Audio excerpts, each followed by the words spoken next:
Hello, Claire, and welcome to the podcast. Hello, Sam. Thank you so much for having me. Oh, it's an absolute pleasure. And we're sitting here on a very sunny day. I'm sweltering because my office has got no aircon. And whereabouts are you, Claire? I'm in East London and it's about, I don't know, 25 degrees here today. So it's lovely. I'm looking out through the window into a beautiful sunny garden. But where my desk sits is in the coolest part of the house. So it's okay. Freezing in the winter, but it's good in the summer. Sounds a bit like our office, actually. I've just been in London for the weekend, Liam. So when we're recording this, it's at the end of it's the last day of April today, and we've just been down for the marathon. And Liam, who does the technical side of our podcast, he ran in the marathon. But you also, I don't know if you noticed, he got a viral I video. did. And you know what? I saw that before I saw your post. So I don't know where it just came up on my feed. I was thinking, well, that's amazing because there are thousands of people heading home. So we were up there supporting. It's local. It's my daughter's sort of best buddy, as it were, and so we followed around. And that's why I commented on your post saying it's hard work being a spectator at the marathon. I deserved a medal, Claire. I really did. Absolutely, They should have absolutely. spectator medals because trying to get around the course to support somebody is really hard. But apparently Liam did have it slightly harder because he did actually have to run 26 miles. But yeah, the viral video, if you haven't seen it, we'll put it in the show notes and check it out because it's been a lot of fun. It's amazing. But yeah, you definitely deserve a medal. And I now know how difficult. So when my children are small, I ran London a couple of times, and my husband Did brought all you? three children. Yeah, to sort of tracked around London with all three children. I don't know how he didn't kill them. Honestly, I don't know how they didn't kill us or lose them. I know it was, and it was. I think it was the biggest ever spectators at London Marathon. I think there was 2 million of them, so it was fun. So I came back from London thinking I've so enjoyed being in London, but I so enjoy not being in London. Now I'm back home. I see. I'm But the other you, way round. I, so you have visited the lakes lots in your life, haven't you? Yeah, I love visiting the Lake District, but it's also very lovely to come back to London. So do you work in your area of London? Yeah, so I will cover sort of a wider area in terms. So if somebody asked me to do evaluation the other side of London, I probably would. Although I'd probably buddy up with another EXP agent in that area. In fact, I've just done that. So it was an old school friend of mine who she now lives down here or has done for 40 years probably. But her in-laws' property is in Bromley, which is not my patch at all, but she would No. really rather work with me. So I've just joined forces with a local agent who knows Bromley inside out, and she can work with me, and she gets the best of both worlds then. But in terms of marketing, I tend to market to my immediate community, and you know, it's it's now most of it is kind of referrals or I don't need to do when I say marketing, it's hugely Facebook. I don't do lots of letter writing anymore. I don't really feel that I need to. Okay, earned the right not to. So let's go back a step. Tell the audience who haven't heard of Clare Hughes, who are you and what's give us a mini bio. Oh, right. Okay. How many are bio? So, um, Clare Hughes, I'm an estate agent. I'm based in East London. I run my own business, partnered with EXP if people haven't heard of EXP, it's a cloud-based brokerage, um, which enables me to operate completely on my own and sort of kind of on my own terms. I was previously with Purple Bricks for about 6 years, and then prior to that with some different sort of independent high street agents. Always been in East London though. East London was kind of where I settled once I settled down. And so you were with Purple Bricks and you changed to EXP. What were you doing before Purple Bricks? So immediately before that, actually, there was a bit of a gap. I worked in a friend's business that wasn't agency for a year or two. But before that, I was with an agency covering Stratford, Canary Wharf and Docklands, which at the time was really, I don't know how well you know East London, but Stratford pre-Olympics was well, it wasn't the most salubrious of places, and now it's just lots and lots of high rise. The Olympics has genuinely transformed this side of London, I would say. That's amazing. Yeah, what an experience to go through that journey with East London and see its rise. So I used to drive around the M25, and you see the whole of the Olympics. So every morning on the way to work, looking at the site changing. So at one point they had to the grounds the land was contaminated, so they had to decontaminate it. So they were just digging it up and, I don't know, putting into piles, decontaminating. So the landscape changed all the time, and then they started building the different arenas and venues. And honestly, I didn't think it was going to be finished. It was, you know, but it was, and it was fantastic. And we actually, the company I was working with, they the guy that owned it, because everybody was talking about, accommodation for the Olympics, accommodation for the Olympics. We could see the stadium from the office. We were so well placed to benefit from it somehow, and we kind of we just didn't know how to access it. Where Airbnb wasn't quite the way it is now, because it would have been different. Anyhow, the guy that owned the company, who actually wasn't an agent, he partnered with somebody who was an agent. He said, "Claire, go and find me the person with the money that needs all this accommodation." So I did. And we found, we had a contract with the Olympic Broadcasting Service and I think it was the European Broadcasting. So at its height, we had about 250 units across the whole. Well, some of them were around the stadium, so in Stratford. Some of them were Canary Wharf, and some of them were XL, because they had storage. But these weren't just 2-week bookings. Some of the longest booking was 13 months. So it was What a really exciting. time. And on the back of that, we got loads of tickets. Yeah, it was great. It was really exciting. And we could drive into the Olympic site and, get their BMWs to come and pick us up and take us places. Oh God, those are the days. So bring us to the present. You run an organisation now called Women in Estate Agency. How did that happen? Right. So first of all, I don't run it. I'm on the committee, but I am one of the Okay. co-founders. So myself and Liana Laporto Brown, who you may or may not know, but she has her own agency. She and her husband run a business in northwest London. At the time I met her, and this was all online because it was lockdown. She was, I think, president-elect of the NAEA, and so hugely knowledgeable, hugely passionate about training, support, and empowering the people in the business. Anyhow, we decided that, or we got chatting. We really clicked, So we got chatting, and we said, wouldn't it be a good idea to have a women's Facebook group, Women in Estate Agency Facebook group? So we decided to launch that, and we got about 200-300 members very quickly. We were absolutely thrilled. And then I don't know, it just mushroomed, and we've had 3 conferences now. We have a committee of 12 people, including 2 men. Verona Frankish, who's the CEO of Yopa, is our chair at the moment, and we've got some very loyal supporters in terms of suppliers, and Rightmove being our sort of headline supplier, and they really do support us. So as I say, we've had 3 conferences. I don't think you've been able to get to any of them, have you, Sam? You've been skiing. It's always around International Women's Day, and I think you're always skiing. That sounds about right. So how does it support its membership? Okay, so there is. We now have a leadership training program, and that's heavily subsidised. We have had them in London, Milton Keynes, Newcastle. I think we're planning to do some in Manchester as well. We call them regional champions, so that people that represent the different areas around the country, and they will organise local events, social events. But the Facebook group itself, which is still exclusively for women, so it's a safe place.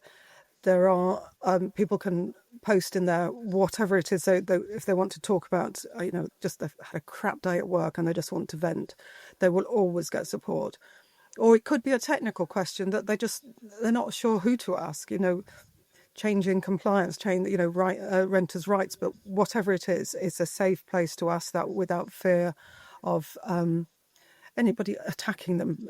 Because social media can be a vicious place, a toxic space at times, but not our Hmm. group. No, it's a lovely group. And now we've got about 4,500 members, so we're absolutely thrilled with the way that it's going. Conference number 4 already in the diary. Is it? And Yeah, that's for is it January again? no, Was it what March, what month was March. it? Oh, So March. Sorry, it must have been, yeah. I did go the skiing in sixth. March this year, yeah. Yeah, yeah, So it's next March, March 2026. What date is yeah, it? yeah. I'm going to say the 6th, but it might not be. I might have made that up. So it'll be the Thursday that before International Women's Day. But the venue worked so well. We've always used a theatre style venue, and it just has that sort of level of intimacy. And although it was completely sold out this year, sort of about 2 weeks before, so we were thinking, should we go bigger? But the venue worked so well. The suppliers like it. We liked it. The venue were outstanding. They really wanted to work with us, which is great. So tell me about EXP, why you chose them and not another of the franchise brands. Uh, so I did briefly join another smaller self-employed model because they offered lettings as well, and EXP at the time didn't. But that was literally for a matter of months. I genuinely don't think it fits with me, but it's to me it offers the whole package. I can do lettings, I can do management, I can do sales, but I'm also building a network of other agents as well. I think the support is incredible, and they continue to innovate. So I went over to the EXP conference in Miami last November, and I mean the Americans, they know about service level. And just their attitude, their can-do attitude, their growth mindset. I just think is infectious. So we regularly sort of meet with some of those agents as well, online, obviously. And yeah, it's the right fit for me, and I think it offers a huge amount for the agents that choose it. I mean, we, as you know, we get a lot of franchise kind of self-employed agents through our membership, both Mastermind and Cosmo. And I've only ever heard good things about EXP, and I can't say that about every of the other models. I know Adam, and I've known him for quite a long time. We had him on the pod quite recently, actually. And I think his integrity really shines through in the UK and how he manages the UK membership. I think it is, yeah, it's pretty extraordinary, really, what he's created and what EXP stands for, and the following that you've all got. I know. I mean, he he's a great leader, I would say, and rather than shouting about his success, he's talking about the success of the company. But he's saying that's because of the agents, and it is because of the agents. And I know we get criticised, as a pyramid scheme, whatever, but somebody has to pay for the recruitment and the marketing somewhere along the line. Well, they pay the agents rather than using a recruiter, and it's as simple as that. And then you're there to support those agents as well. So they haven't got to wait for the chief exec to say, yes, you can do this. It can speak to their sponsor or their sponsor's sponsor, potentially. And what kind of challenges do people face when trying to build their own personal brand, which I think you've done really successfully alongside the EXP brand? How does that work? Do they kind of compete with each other, or do they complement each other? Well, yes. First of all, you've got to get over yourself, I would say. So have you read the Let Them theory? Yes. Right. So the Let Them theory, and I can't remember the author's name. Mel Robbins. Yeah. Okay. So basically what she's saying is that you can't change what somebody's thinking about you or what they're thinking about something else. You can only change yourself. And she is a public speaker, and for 2 years, she was offering her services for free, but didn't want to put it out on social media because she felt uncomfortable and embarrassed. Now, it took her 2 years. It took me just over 6 months, because when I first launched, I didn't want to to promote myself locally for fear of what my friends, the local residents, would think of me. I don't know why we think like that. And after about 6 months, so I was really focusing on Hackney, which is an area that I've worked in quite a lot and I really like. But I don't know people there. I really don't know people there. So so after 6 months, I changed my marketing, changed the sort of branding slightly, and then really focused on my network locally. And when I say network, I mean friends, friends of friends, local businesses.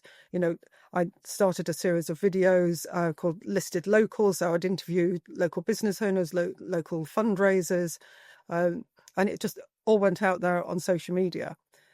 I use my dogs in my marketing quite a bit, and I've got a valuation tomorrow, and she messaged me saying, don't forget you can bring the dogs as well, because we've got dogs. Aw. Now, that means that somebody really gets me. They've definitely seen me on social media.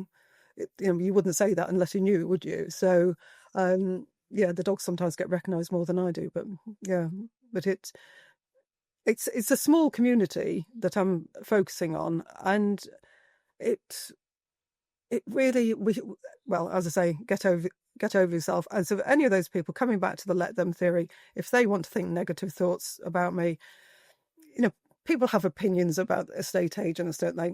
I get very few negative comments, very few. That's really good. And in your community, do they know you as Claire or do they know you as EXP? Which Clare. comes first? Always Clare. Claire. Yeah. And so do you think EXP gets you through the door and then your personal brand fosters a relationship? No, EXP doesn't get me through the door. So I get myself through the door. EXP is a platform to run the business how I want to. I could have just EXP branding, but I don't think I'd get the valuations that I get. Bearing in mind, I am a low volume agent. I'm not. I'm never looking for volume. But occasionally we get a lead that's come direct from EXP, because obviously there's a central site, and I think that will happen more. We get referrals from other EXP agents, again, because we're now 700 agents across the UK, so we'll get more and more referrals. But it's me that gets me through the door. And initially I was sending out letters.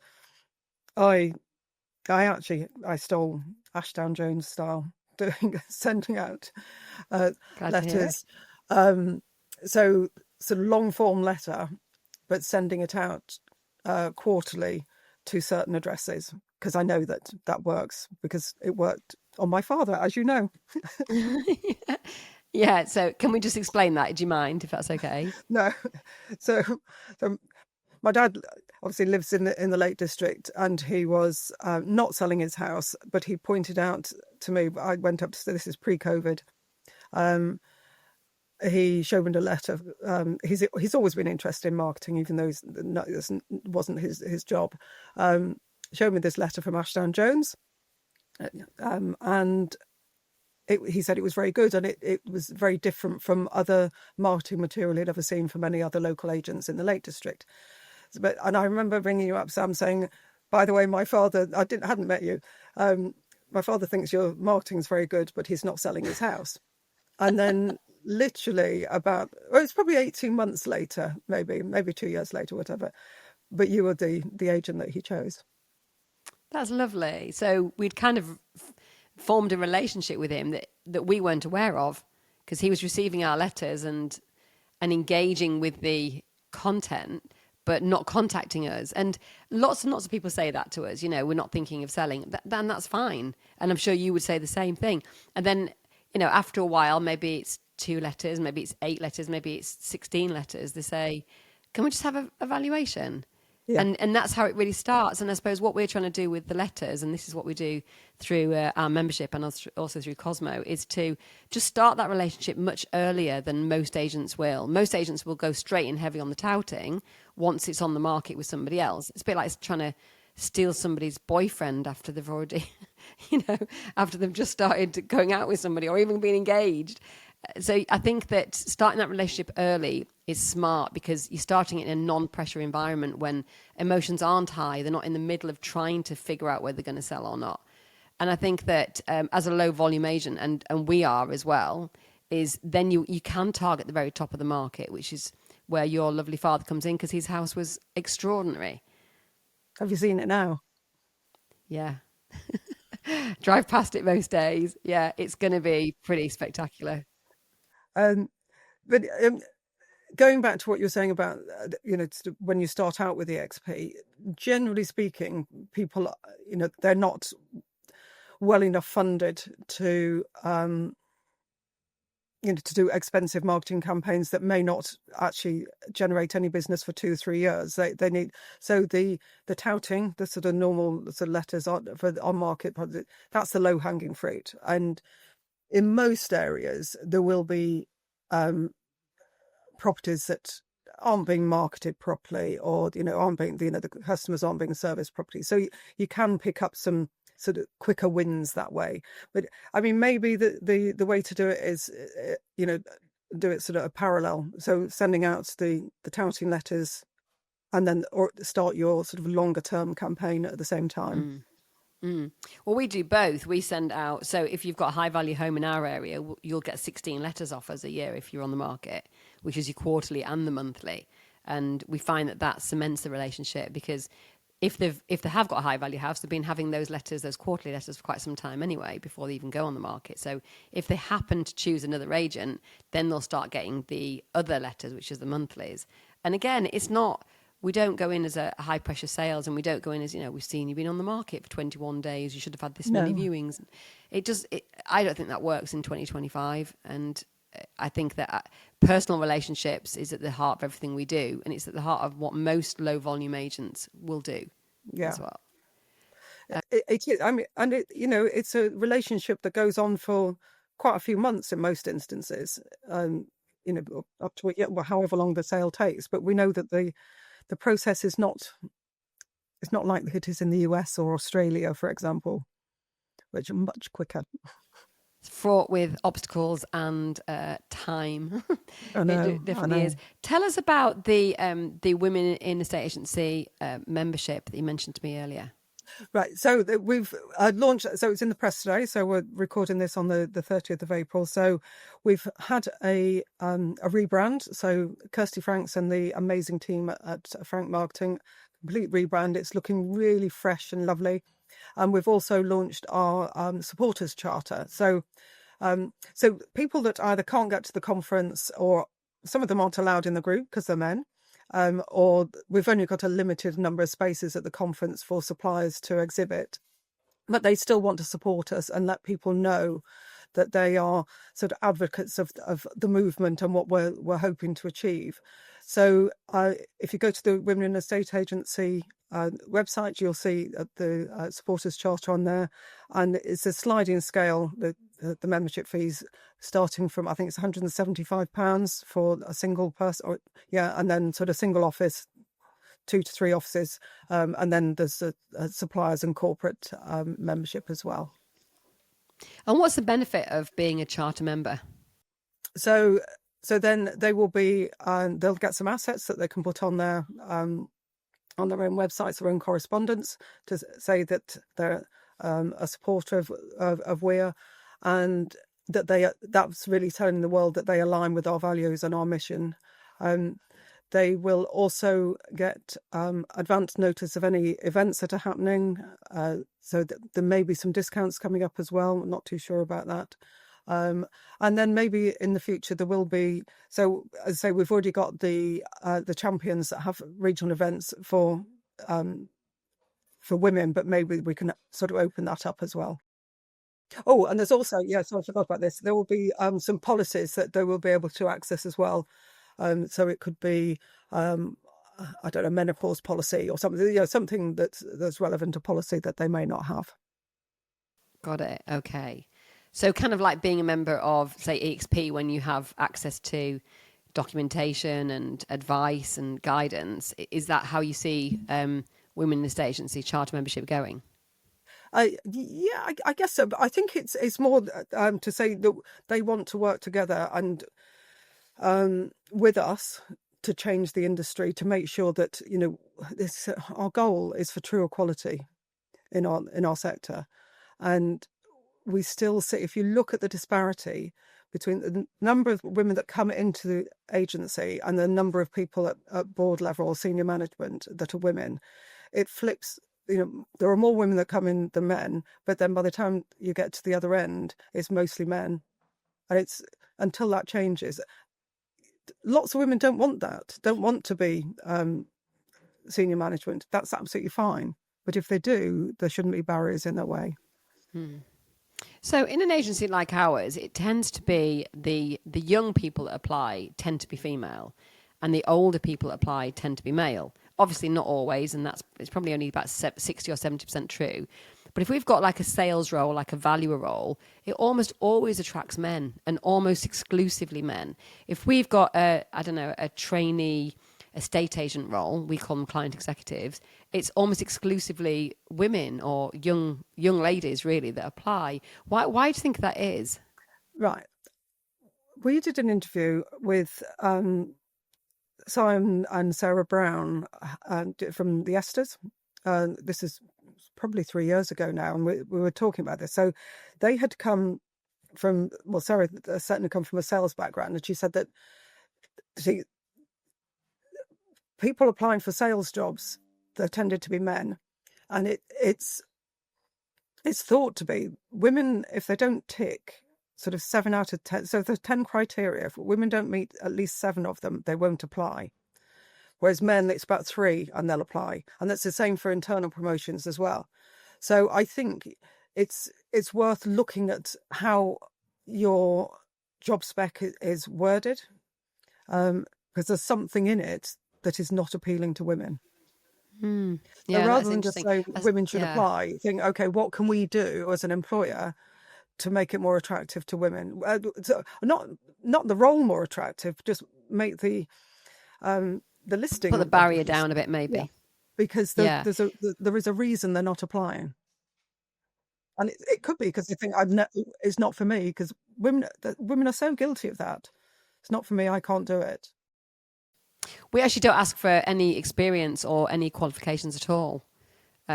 So it would be interesting to look at the vocabulary we're using and wonder if that is...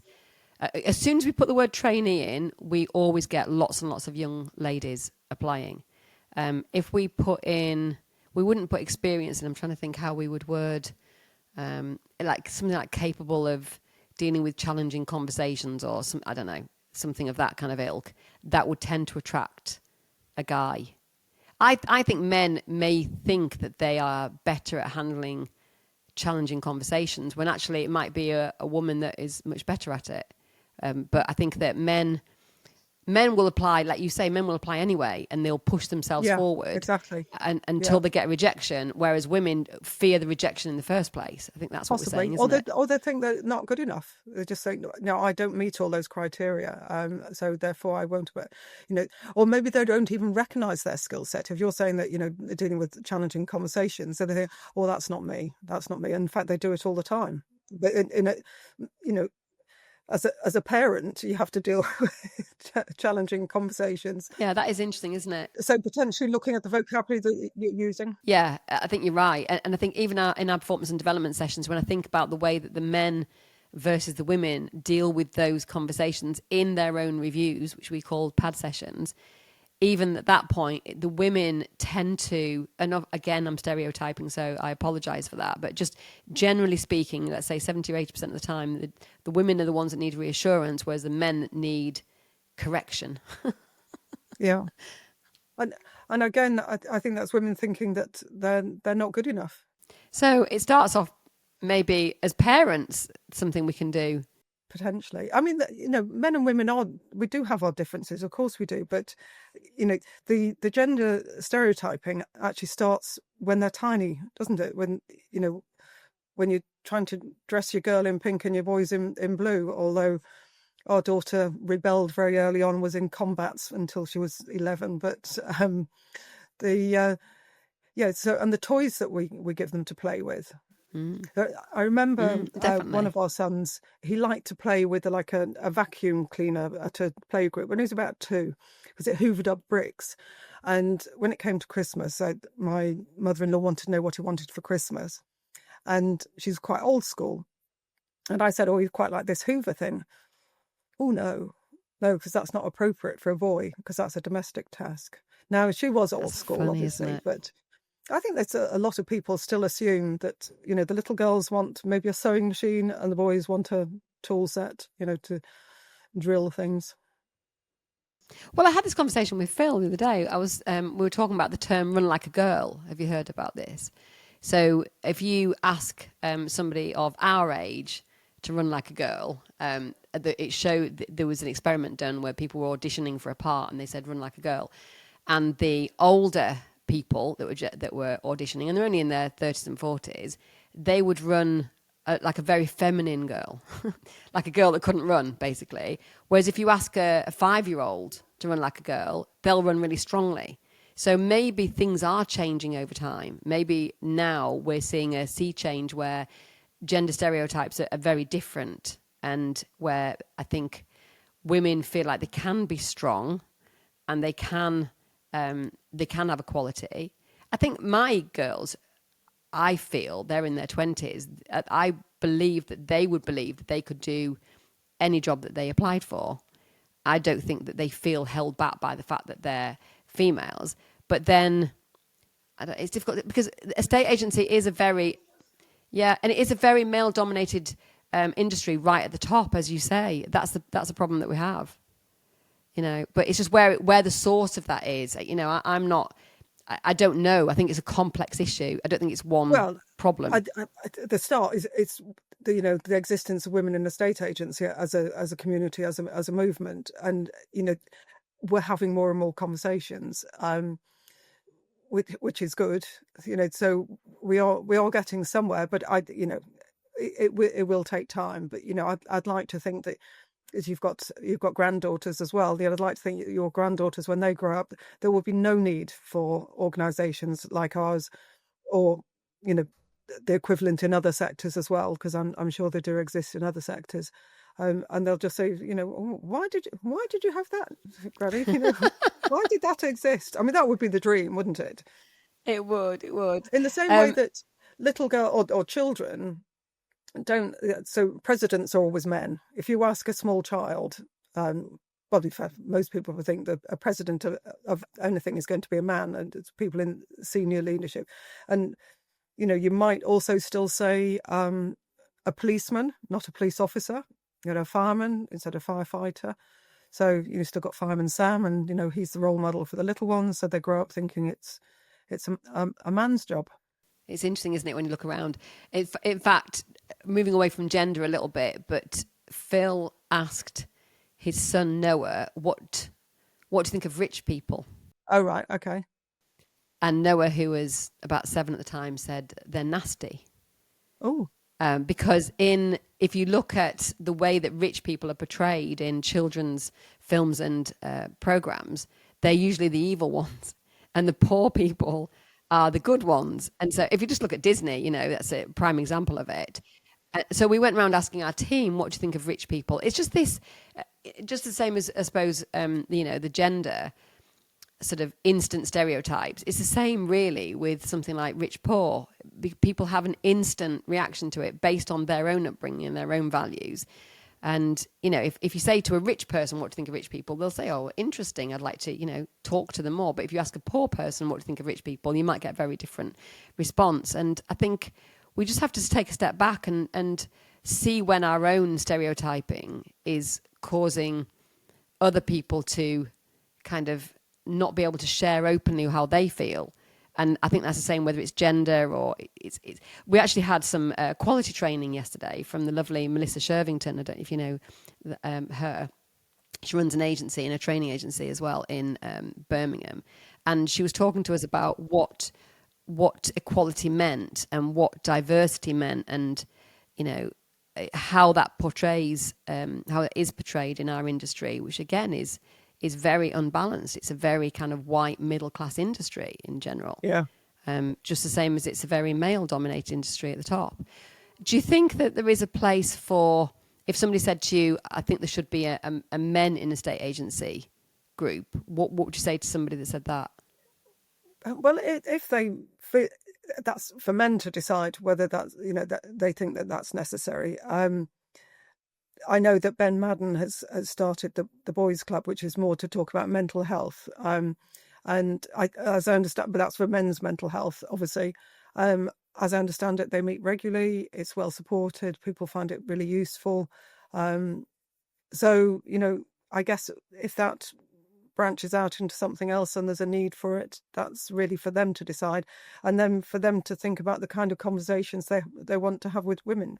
So Ben Madden actually hosted an all-male panel at the conference, and it was just talking about the panel were talking about the challenges of being a man in today's society. And we had an agent called Daniel Keedwell, who's young. He's only 19. He's a Fine and Country associate, and he's absolutely amazing. He's totally authentic.